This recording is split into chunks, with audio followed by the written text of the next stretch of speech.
Business entity concept क्या है, इसकी इंपॉर्टेंस क्या है और इसे क्यों अप्लाई करते हैं। Hi, I am Anirudh and you are watching the Commerce cafe.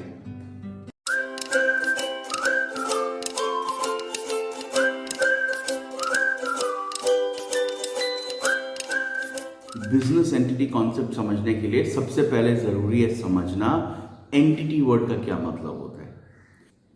तो एंटिटी वर्ड का मतलब है किसी भी ऑर्गेनाइजेशन या पर्सन की अलग से एग्जिस्टेंस, अलग से अस्तित्व होना, तो उसे अलग से एक एंटिटी कह सकते हैं।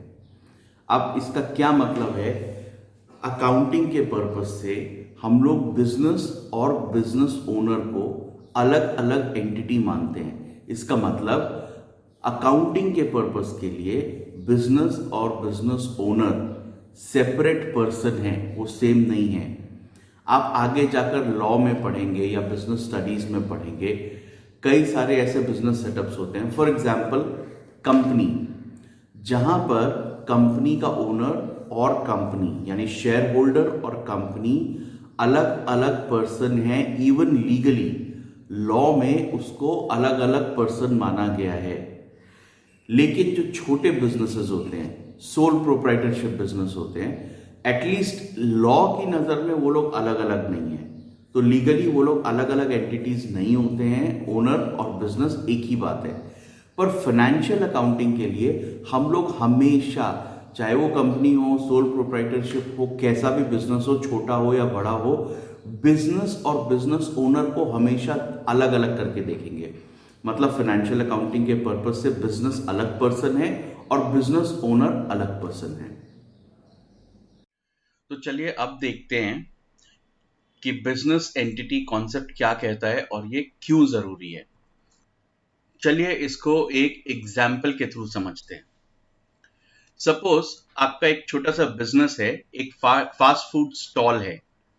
तो एक दिन आप सुबह के वक्त 500 रुपए कैश और एक बास्केट लेके, एक थैला लेके मार्केट गए।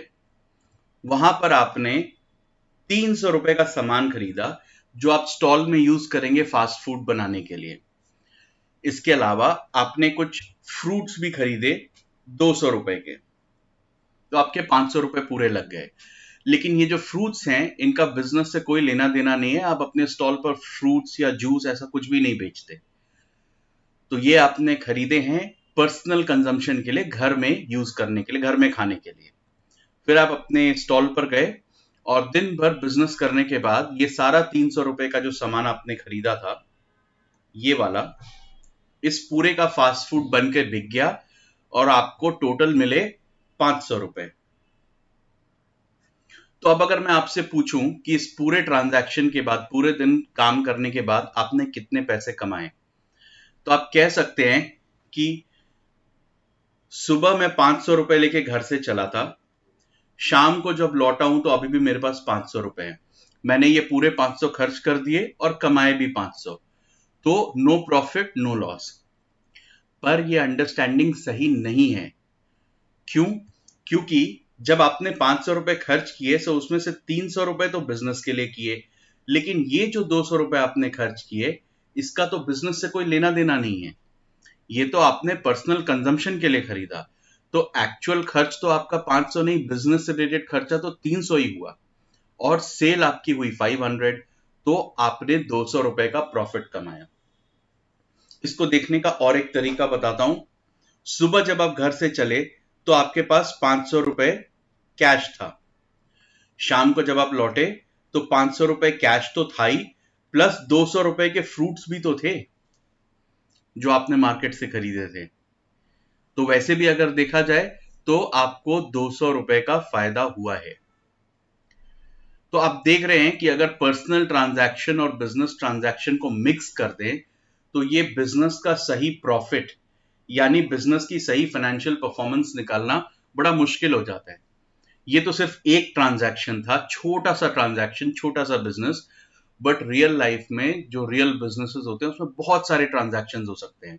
तो ये बहुत जरूरी है कि आप बिजनेस के ट्रांजैक्शंस को ओनर के पर्सनल ट्रांजैक्शन से अलग रखें, तभी आप बिजनेस का सही फाइनेंशियल परफॉर्मेंस यानी प्रॉफिट लॉस निकाल पाएंगे।